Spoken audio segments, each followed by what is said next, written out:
Enter करने के बाद जो फर्स्ट आर्गुमेंट होगा डॉलर साइन फर्स्ट, तो वो फर्स्ट डिस्प्ले करेगा और सेकंड रहेगा तो वो सेकंड डिस्प्ले करेगा, ऐसा। Yes sir.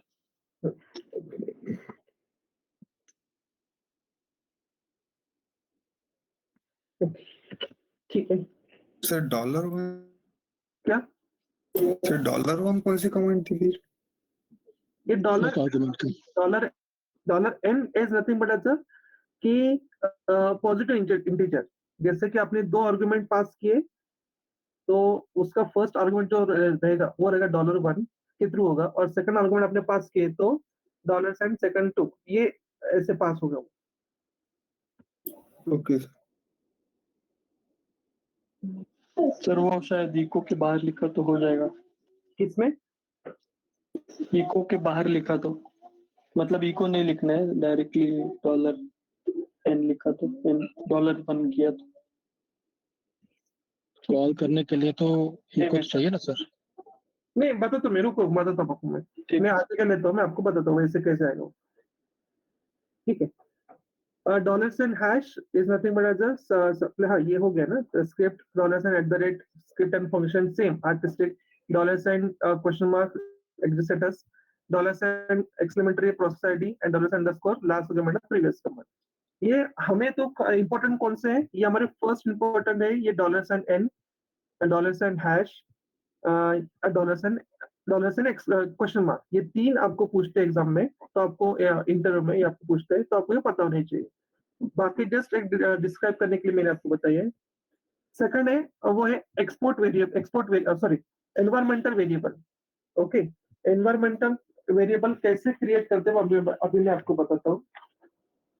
एनवायरमेंटल वेरिएबल को क्रिएट करने के लिए हम क्या करते हैं, एक स्टोर करते हैं। इसके लिए अभी हमको प्रोग्राम लिखने की जरूरत नहीं है, हम लोग यहाँ पे भी वो वेरिएबल को क्रिएट कर सकते हैं। जैसा कि फॉर एग्जांपल अभी मुझे पाथ डिफाइन करना है, एक पाथ करना है, तो एक्सपोर्ट एनवायरमेंटल वेरिएबल क्रिएट करने के लिए हमें एक्सपोर्ट का यूज करना पड़ेगा।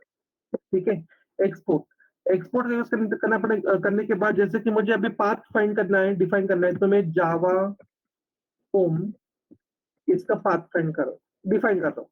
ठीक है, जावा होम, अभी जावा होम कहाँ पे है, ये जैसे कि ये मेरा सुनील फोल्डर है, इसमें है, और यूजर में हो सकता है, ऐसे एंटर किया। अभी मैंने क्या किया, जावा होम ये मेरा वेरिएबल है, जावा होम ये जो है ये मेरा एनवायरमेंटल वेरिएबल है।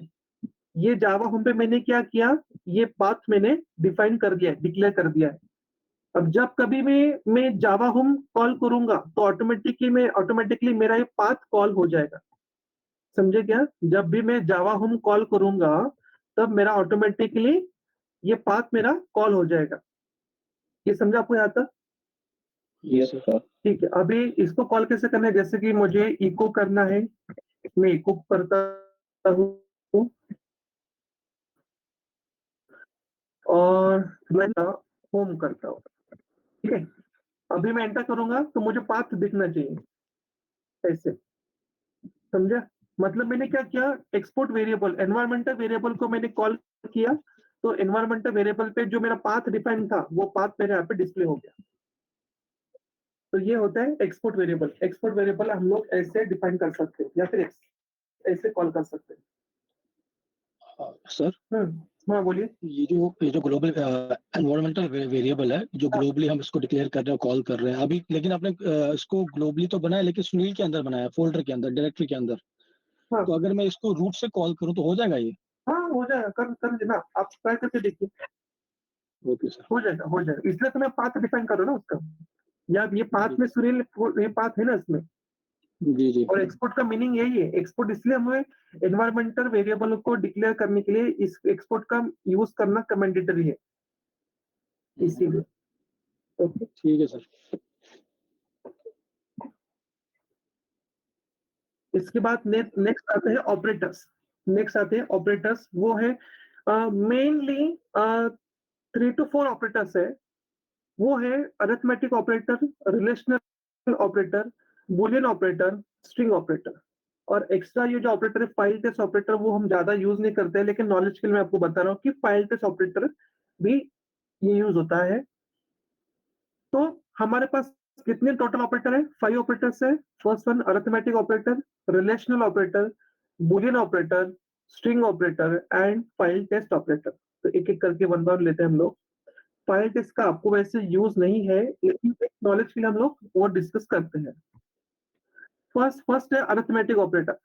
अरिथमेटिक ऑपरेटर के लिए जैसे कि मैंने एजम्पशन किया है a equal to 10 and b is equal to 20। मैंने एजम्पशन किया है a is equal to 10 and b is equal to 20। Assumption किया मैंने ये। तो कल आपने ये प्रोग्राम असाइनमेंट किया होगा ना अरिथमेटिक ऑपरेटर का, किया कि नहीं? यस सर किया। Yes sir. किया सर, एग्जीक्यूट हो गया, फिर एग्जीक्यूट हो गया। हाँ सर हो गया। Yes sir. हाँ सर, हो गया। हो गया ना?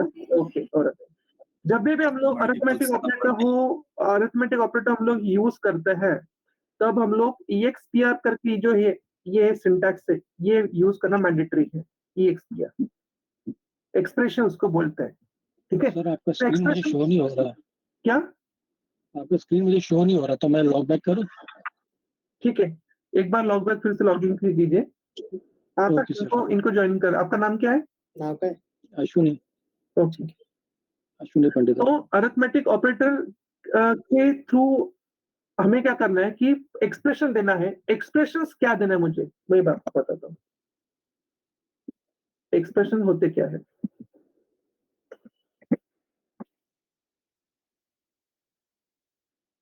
जैसे कि अगर हम यहाँ पे a प्लस b ये बोल रहे हैं एडिशन, मुझे एडिशन करना है, तो मुझे बताइए a प्लस b में ऑपरेटर कौन सा हुआ? Plus sir, plus a plus b में ये हो गया ऑपरेटर, एंड ये a पार्ट एंड ये पार्ट इसको बोलते हैं ऑपरेंड।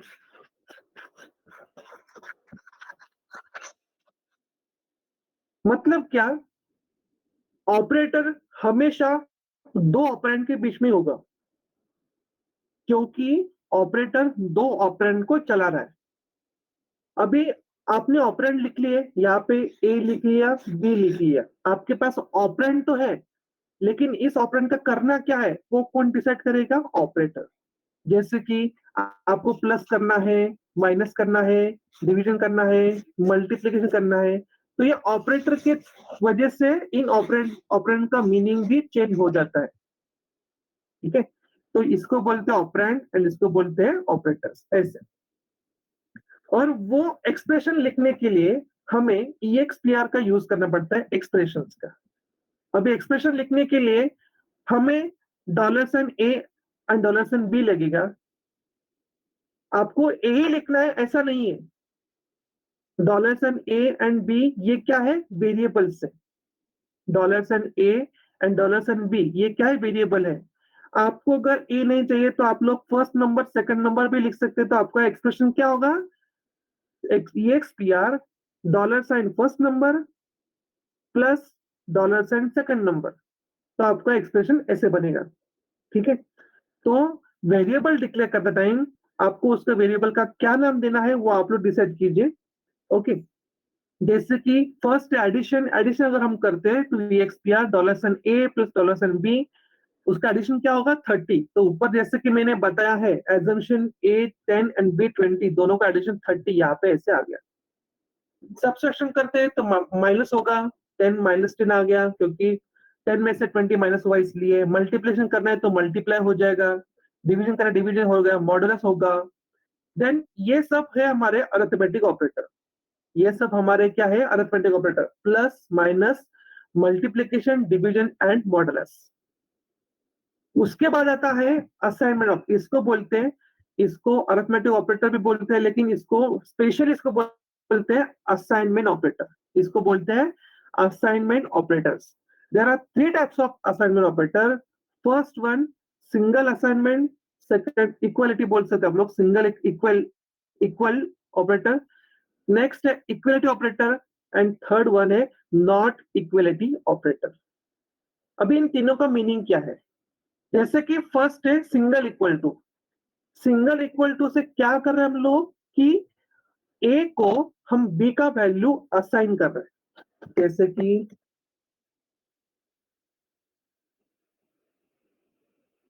जैसे कि हमने वेरिएबल डिक्लेयर किया a इक्वल टू 4 और हमने ऐसे डिक्लेयर किया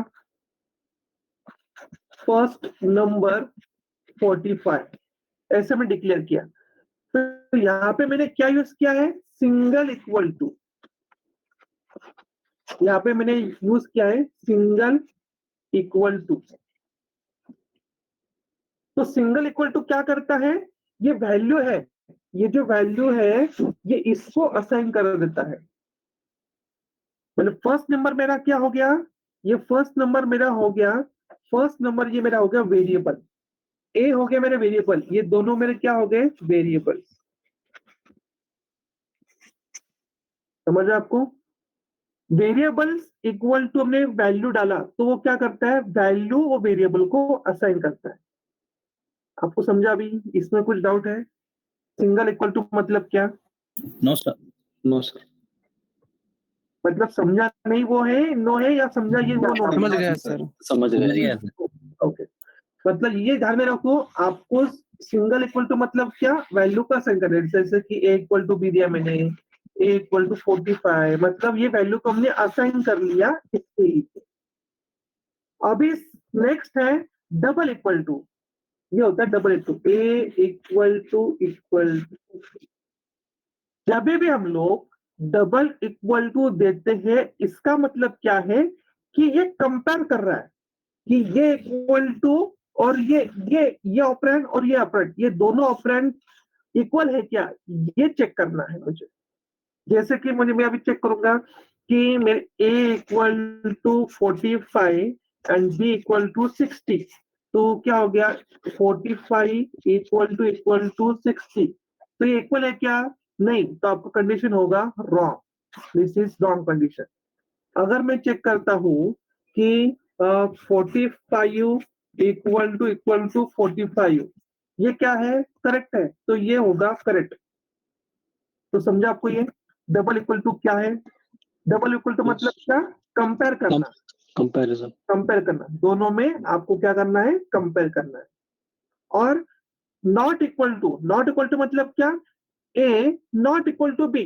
जैसे कि मैंने बोला 45 इक्वल टू 65, ये क्या है, नॉट इक्वल टू ऑब्वियसली, तो उसका वैल्यू आपका रिटर्न क्या होगा, ट्रू करके रिटर्न होगा, क्योंकि नॉट इक्वल टू है वो। समझे क्या आपको मीनिंग? सर, जैसे कि मैंने बोला अभी a not equal to b, तो a not equal to b, ये क्या बता रहा है कि a b से इक्वल नहीं है। अगर हम लोग ऐसा बोलते हैं 45 नॉट इक्वल टू 6, सॉरी,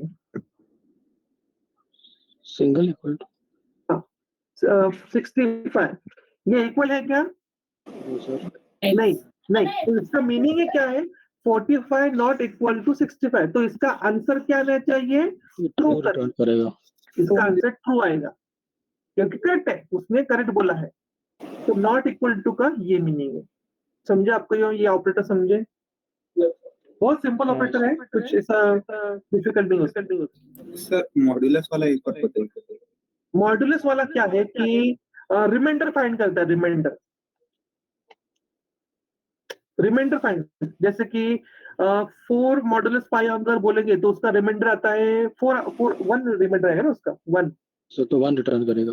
हाँ, तो 1 रिटर्न करेगा, रिमाइंडर फाइंड करता है, एक्स फाइंडिंग द रिमाइंडर, वो होता है modulus. Okay, yes sir. Okay, then next होते हैं रिलेशनल ऑपरेटर। रिलेशनल ऑपरेटर मतलब क्या, दोनों में रिलेशन क्या है, ग्रेटर है, लेस है, इक्वल है, ऐसे रिलेशन फाइंड करना। ठीक है, तो shall support the following relation operator that are specific to numeric values. Those operators do not work for a string values unless their value is numeric. ये relational operator string को valid नहीं कर सकते, जैसे कि रिलेशनल, ये string हो गया, ऑपरेटर्स ये और एक स्ट्रिंग हो गया, इन दोनों में रिलेशनल क्या है, लेस देन, ग्रेटर देन, ये फाइंड नहीं करते। रिलेशनल ऑपरेटर वर्क करते हैं ओनली न्यूमेरिक वैल्यू पे ही ये वर्क करते हैं। For example, following operator will work on to check the relation between the 10 and 20। 10 and 20 में रिलेशन क्या है, 10 लेस देन है 20 से, ये रिलेशन हो गया। As well known 10 and 20 but not in between 10 and 20, मतलब क्या कि रिलेशनल ऑपरेटर अगर हम यूज करेंगे तो वो 10 लेस देन है 20 में से, ये करेक्ट है, ये वो ट्रू देगा। लेकिन अगर आप बोलोगे कि 10 लेस देन 20 ऐसा बोलोगे तो वो कुछ देगा ही नहीं, वो होगा कंफ्यूज, क्योंकि रिलेशनल ऑपरेटर स्ट्रिंग को फायर नहीं कर सकते, वो खाली न्यूमेरिक वैल्यू को ही एक्सेप्ट करते हैं। तो ये इसका कंडीशन है, वो आप ध्यान में रखिए। Then next one, assumption variable A holds 10 and B holds 20, मतलब जैसे कि मैं बोला है कि वेरिएबल A को हमने 10 दिया है और B को 20 दिया है, तो what happened? It is very important to understand that all the conditional expressions should be placed inside the square brackets. आपको जो भी आपका एक्सप्रेशन होगा वो स्क्वायर ब्रैकेट में ही आपको पुट अप करना है with space around them. For example, under square bracket $sign of A space देना है आपको less than equal to space $sign of B bracket close is correct, whereas $sign A less than equal to B incorrect. मतलब क्या कि वो बता रहा है कि 10 less than equal to 20 ये है क्या, ये करेक्ट बता रहा है। ऐसे वो आपको कंडीशन आपको हम लोग कैसे देना है, हम लोग यहाँ पे मेंशन करें। एक तो वो करेक्ट हो सकता है, नहीं तो फिर वो इनकरेक्ट भी हो सकता है। इन दोनों का आंसर क्या है, करेक्ट और इनकरेक्ट। जब हम लोग स्पेशल रिलेशनल ऑपरेटर यूज करते हैं तो उसका आंसर क्या आता है, करेक्ट और इनकरेक्ट, यस और नो, ये टाइप में उसका आंसर आएगा। जैसे कि फॉर एग्जांपल अभी यहाँ पे आप लोग हाइफन EQ मतलब क्या, इक्वल टू, हाइफन NE मतलब क्या, not equal to, hyphen GT मतलब क्या, ग्रेटर देन, हाइफन LT मतलब क्या, लेस देन, हाइफन GE मतलब क्या, greater equal, and hyphen LE मतलब क्या, लेस देन इक्वल। जैसे कि अगर हम यहाँ पे देखेंगे,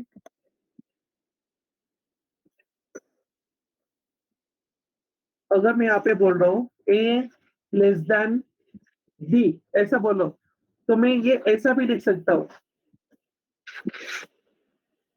समझो आपको, मतलब ये जो आप ऐसे भी लिख सकते हो, मतलब आप ऐसे भी लेस देन भी लिख सकते हो और ये ऐसा भी लिख सकते हो। अगर मैं ये बोल रहा हूँ A ग्रेटर देन B, तो मैं ये ऐसा भी लिख सकता हूँ A हाइफन GT G, ऐसा भी लिख सकते हो। ये आपके ऊपर डिपेंड करता है कि आपको कैसे लिखना है, ये आपको खुद सोचना है आपको कैसे उसका यूज करना है। तो आपको ये तो पता है, ये बताने की जरूरत नहीं है कि लेस देन, EQ मतलब क्या, less than, sorry equal to, अभी A में क्या है, 10 है, B में क्या है, 20 है, तो इक्वल है क्या, नहीं, तो इसका आंसर आएगा not true, equal to.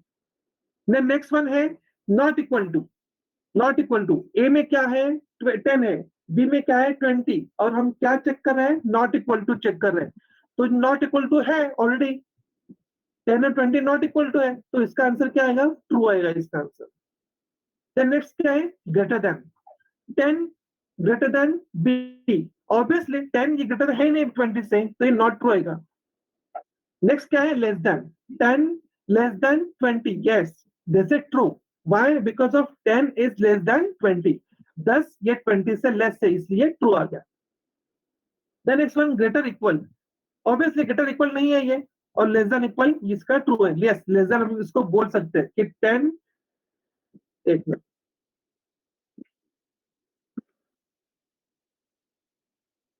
10 less than equal to 20, ये हम बोलेंगे तो ये करेक्ट है, ये लेस है। आपको पता है क्या कि अगर हमने ऐसा बोला 0 to 0 लेस देन 10 ये बोलते हैं, ऐसा हमने, मेरा कंडीशन है 0 लेस देन 10,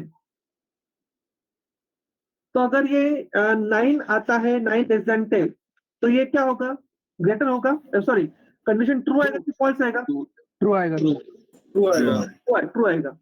अगर मैं यहाँ पे बोलता हूँ 10 लेस देन 10, तो क्या आएगा फॉल्स कंडीशन? आएगा। फॉल्स आएगा, false. Condition Equal false to. आएगा। इसको ही अगर मैं बोलता हूँ ऐसे 0 लेस देन इक्वल टू 10, तो आंसर क्या आना चाहिए? फॉल्स। ट्रू आने चाहिए, ट्रू। लेस देन है ना? True आएगा। 0 लेस देन है ना ट्रू। 10 से। अगर ये ऐसे लिखता हूँ मैं लेस देन, इसमें दो कंडीशन है। तो इसका आंसर क्या आना चाहिए? ट्रू सर, ये भी ट्रू आएगा। अगर मैं लेस देन और इक्वल टू बोलता है ना। हाँ लेस देन और इक्वल टू, अगर मैं ऐसे कर रहा हूँ तो इसका आंसर ये क्या भी है? ट्रू आएगा, ट्रू आएगा। इसका ट्रू है, करेक्ट। क्यों? क्योंकि यहाँ पे लेस देन और इक्वल टू मतलब एट ए टाइम दोनों में से एक कंडीशन सेटिस्फाई। वो दो कंडीशन क्या कर रहा है यहाँ पे? चेक कर रहा है। लेस देन भी है बट ये इक्वल टू है, तो ये इसका आंसर ट्रू आना चाहिए आपको। समझा आपको? ये हम लोग जब फॉर लूप करेंगे ना तो आपको ये यूज होगा। ये कंडीशन, ऐसे कंडीशन देने पड़ते हैं लूपिंग स्ट्रक्चर में। ओके, तो ये आपके अरिथमेटिक ऑपरेटर्स है। देन नेक्स्ट वन है बुलियन ऑपरेटर। बुलियन ऑपरेटर क्या है? वो सिंगल होते हैं। यहाँ पे ट्रू, यस और नो, मतलब 0 एंड 1 में ही इसका आउटपुट आता है। 0 एंड 1, जैसे कि सिंगल एक्सप्रेशन अगर हम देते हैं तो वो है फॉल्स। लॉजिकल निगेशन उसको बोलते हैं, लॉजिकल निगेशन। अगर हाइफन ओ देते हैं हम लोग तो ये क्या और का यूज करता है। बुलियन ऑपरेटर क्या करता है? और, लॉजिकल और का यूज करता है। आपको पता है एंड और गेट? कुछ पता है किसको? एंड और, लॉजिकल और। Yes sir. Yes sir. Sir yes. पता है सर। जिसको नहीं पता है वो थोड़ा सर्च कीजिए कि लॉजिकल और मतलब क्या, लॉजिकल एंड मतलब क्या। अगर मैं देखूं कुछ क्विक ओवरव्यू आपको देता हूँ इतना भी। अगर हम और देखें लॉजिकल और, तो हम लोग क्या एडिशन करते हैं ना? Yes sir. हाँ, एडिशन देखते हैं। 1 प्लस 1 ऐसे। अगर हम एंड के अगर जाएंगे लॉजिकल एंड, तो हम मल्टीप्लिकेशन के लिए ट्राई करेंगे। तो थोड़ा इसके बारे में थोड़ा आप लोग बाकी जो नॉन टेक्निकल वो थोड़ा सर्च कीजिए, logical or and logical and. आपको gate and gate not gate नहीं करना है, लॉजिकल और लॉजिकल नॉट इतना ही आप सर्च कीजिए। जैसे कि दिस इज एक्सप्रेशन सर्च कर लीजिए, हो जाता है। हाँ हाँ, this is logical or if one of the operand is true then condition become true. मतलब क्या? दो ऑपरेंड में से, मतलब ये कंडीशन, ये फर्स्ट कंडीशन है और ये सेकंड कंडीशन है, इन दोनों में से एक अगर ट्रू हुआ तो इसका आंसर ट्रू आएगा। लॉजिकल एंड, इसका मतलब क्या है? बोथ ऑपरेंड आर ट्रू, दोनों ऑपरेंड ट्रू होने चाहिए। एक मिनट, इसका एग्जांपल अगर हम देखते हैं एग्जांपल के हिसाब से। अभी बताइए मुझे, एक कैंडिडेट है वो मिलिट्री के लिए अप्लाई कर रहा है। हाँ, एक कैंडिडेट है वो मिलिट्री के लिए अप्लाई कर रहा है। तो मिलिट्री का क्राइटेरिया क्या है? हाइट 6 इंच होनी चाहिए, 6 फुट, सॉरी, हाइट 6 फुट होने चाहिए और उसका वेट 70 होना चाहिए। ये क्राइटेरिया है। तो मैं इसको यहाँ पे दे सकता हूँ 6, एक मिनट,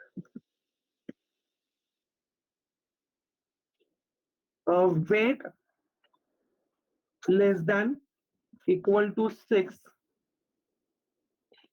हाइफन ओ, और दे रहा हूँ ना कंडीशन, और दे रहा हूँ, एंड हाइट 70 आएगा।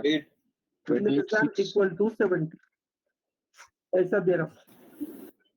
यहाँ पे मैंने कितना कंडीशन दिया है? ये मेरा फर्स्ट कंडीशन है, ये मेरा सेकंड कंडीशन है। तो बताइए अगर कोई कैंडिडेट का, सॉरी ये यहाँ मैंने चेंज कर दिया थोड़ा। ओके उल्टा हो गया सर। हाँ, ये थोड़ा एजम्पशन कर लो आप लोग, ये हाइट है करके, जी ये हाइट है और ये वेट है, ठीक है? ओके, तो मुझे बताइए अगर ऐसा कैंडिडेट आया कि उसका हाइट 5 फुट है और वेट 70 है, तो वो एलिजिबल होगा क्या? नहीं होगा। Yes sir. सर हो जाएगा और हो जाएगा। हो जाएगा सर, एक सेटिस्फाई हो रही है। दोनों में से एक है तो हो जाएगा। हो जाएगा ना, हो जाएगा क्योंकि दोनों में से एक है ना, मतलब और मतलब क्या कि एक तो ये कंडीशन करेक्ट होगी, नहीं तो फिर ये दोनों में से एक भी कंडीशन सेटिस्फाइड हो गई, एक भी कंडीशन, तो भी इसका आंसर ट्रू आना चाहिए। समझो फॉर एग्जांपल उसका हाइट 5 फुट है और वेट 70 है, तो वो एलिजिबल हो गया। समझो उसका हाइट 6 फुट है और वेट 60 है, तो भी वो एलिजिबल हो गया, क्योंकि दोनों में हो गया दोनों सेटिस्फाइड है। अगर आप हाँ, एक मिनट